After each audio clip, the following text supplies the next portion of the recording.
મારું નામ છે દિનેશ ઠાકોર અને ઠાકોર સેના પ્રમુખ છું. અને સારંગપુર ખાતે ઘટના ઘટી છે, કઈ રીતની ઘટના ઘટી? હા, એ ઘટના ઘટી મને જાણ થઈ હતી અને હું થોડા સમય પછી ત્યાં પહોંચ્યો હતો અને ત્યાં માહિતી લીધી હતી. જે પણ બનાવ બન્યો ત્યાંની પૂરી માહિતી મેં લીધી અને જેને પણ વાગ્યું એને પણ પૂછ્યું મેં કે શું બનાવ બન્યો હતો. તો ખાડીની અંદર કંઈક ગાડી લઈને ટુ વ્હીલર બે જતા હતા, ત્યાં નાની મોટી અથડામણ થઈ હશે, ગાડી અડી હશે, તે બાબતે બોલાચાલી થઈ. ત્યારબાદ લાફડ ઝાપડ પણ થઈ હતી. ત્યાંથી છૂટા પડી ગયા હતા. ત્યારબાદ જે આ છોકરો અમારો છે રાહુલ કરીને તે સારંગપુર બસ સ્ટેન્ડમાં બેઠો હતો, તો સામેવાળા લોકોએ પ્લાનિંગ કરીને હથિયારો લઈને આવ્યા હતા અને ત્યારે હથિયારેથી અમારા છોકરાને માર મારવામાં છે.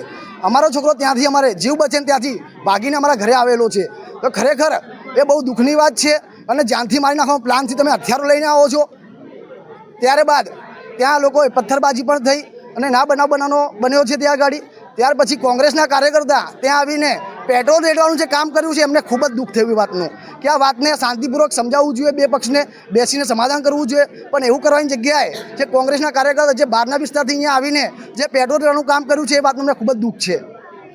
અને આવનારની અંદર અમને પોલીસને પણ વિનંતી કરીએ છીએ કે આ જે પણ લોકો આ સામાજિક તત્વો છે સારંગપુર વિસ્તારની અંદર રાતે હથિયારો લઈને ફરે છે અને નશાખોરી કરે છે, જે જાહેરમાં દરગાહ આવેલી છે, દરગાહ ઉપર ચરસ ગાંજા પીવામાં આવે છે, બહારથી અસામાજિક તત્વો ત્યાં લુખા ભેગા આવતા હોય છે, તેના કારણે અમારા છોકરાઓને ત્યાં બેસવું મુશ્કેલ પડી ગયું છે.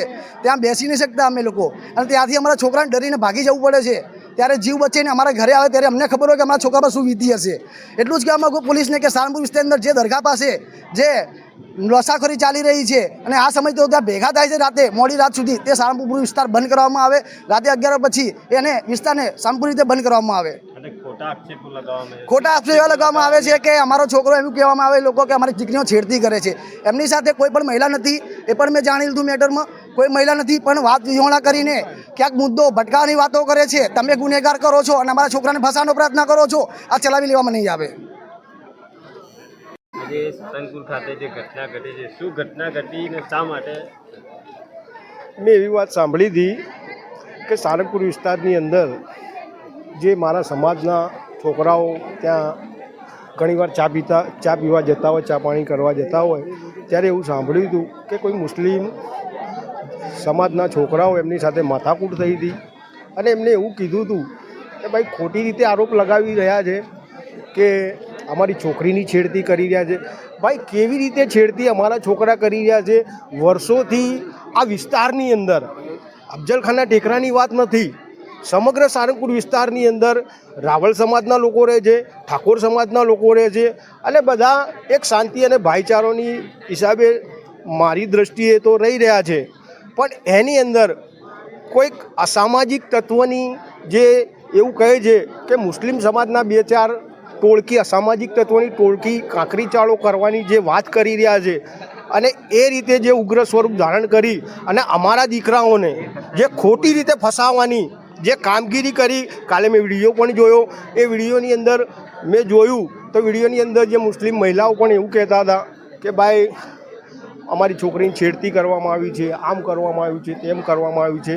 એટલે ખોટા આરોપ છે, આ બિલકુલ પાયા વિહોણા આરોપ છે.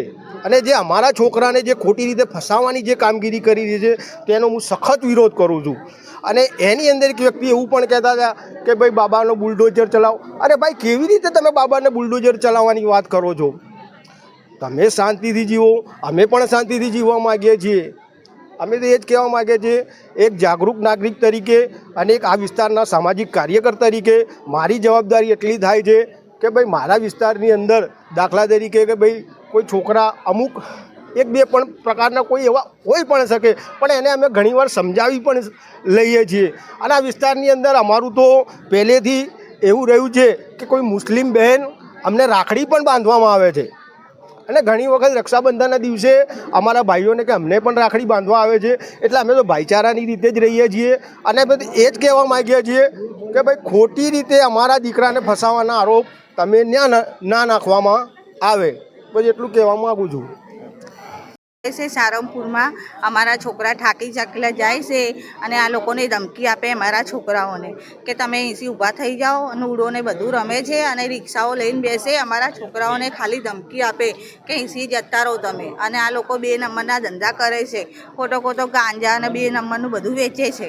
અમારા છોકરાઓને ધમકી આલે, છરીઓને બધું કરે. રિક્ષાવાળાઓ છે અને લુડો રમે છે. આ લોકો લુખ્ખાગીરીઓ બહુ વધી ગઈ છે અમને, અને ખોટા અમારા છોકરાઓના નિર્દોષોના નામ આપ્યા છે. જે ઘટના ઘટી છે, શું ઘટના ઘટી છે? અરે છોકરાઓ બેસે, થાક્યા પાક્યા આવે, કામ ધંધો કરે. છોકરા થોડી વાર બેસવા જાય તો એમને બેસવાનું નહીં, એમનો અધિકાર નથી બેસવાનો.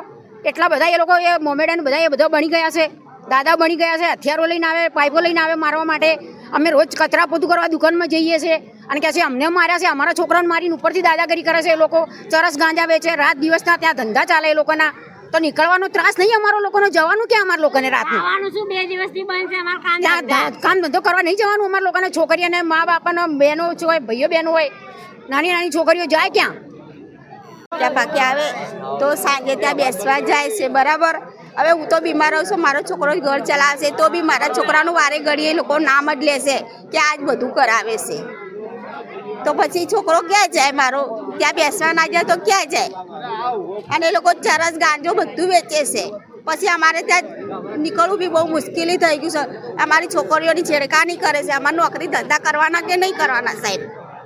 પછી અમારે જય શ્રી રામ. હવે કાલના દિવસમાં આ ભાઈ અમારા રાહુલભાઈ છે, એમના જોડે જે દુર્ઘટના થઈ છે એનું સૌથી મોટું કારણ છે આના પાછળ લાગેલોનો ધર્મ હિન્દુ. કેમ કે આ વિસ્તારની અંદર આ લોકો જેમને અહીંયા લોકો શ્રીરામ જય શ્રી રામના નારા લગાવતા હોય ને, ત્યારે આ ધંધાખોરીઓ જે 2 નંબરના ધંધા કરતા હોય ને એમને તકલીફ પડે. કેમ? જ્યાં રામનું નામ હોય ને ત્યાં ખોટું કામ ના ચાલે, અને એ લોકો ખોટું કામ ચલાવવા માંગે છે. એટલે અમારા બધા કાર્યકર્તાઓને ત્યાં તકલીફ પડે છે. હવે એ લોકો ખોટું આક્ષેપ શું લગાવે છે કે છેડતીનો. હવે તમે આ બાજુ કરો, આ બધી બહેનો ઊભી છે ને, આ ભાઈ માટે જ ઊભી છે ને. આ જ ચાલીમાં રહે છે, આ જ વિસ્તારમાં રહે છે છોકરો. હવે છેડતીનો ખોટો આરોપ લગાવે છે. આ બહેનો કેમ ઊભી છે? આ જ ચાલીમાં રહે છે. એ લોકો ખોટા આક્ષેપ લગાવીને અમારા કાર્યકર્તાઓને, અમારા બધા ભાઈઓને અહીંયા દબાવ માંગે છે. અને બધા શું મારીને અને મારતા સમય શું કહેતા હતા કે તમે ભાગી જાઓ, નહીં તો તમને ભગાડી દઈશું. આવા શબ્દ આને કીધા છે. હવે એમનું માનસિકતા હું સમાજને પૂછવા માંગુ છું કે આવા લોકોની માનસિકતા કેવી છે. હવે તમે વિચારી લો, જ્યાં આપણે ઘટી જઈશું ત્યાં આપણે કટી જઈશું. આપણે સ્લોગન છે ને, બટોગે તો કટોગે. એવું તમે બધા હિન્દુ સમાજને કહેવા માંગુ છું કે તમે વિખાવતા ના, નહીં તો આવી દુર્ઘટના થશે. સમાજને કહેવા માંગીએ બધા એક રહો. અને આવા અસામાજિક તત્વો, આ બજરંગ દળ તૈયાર છે લડવા માટે. સેવા, સુરક્ષા, સંસ્કાર આ જ અમારું કામ છે. આ સુરક્ષા કરવા માટે ઠીક છે.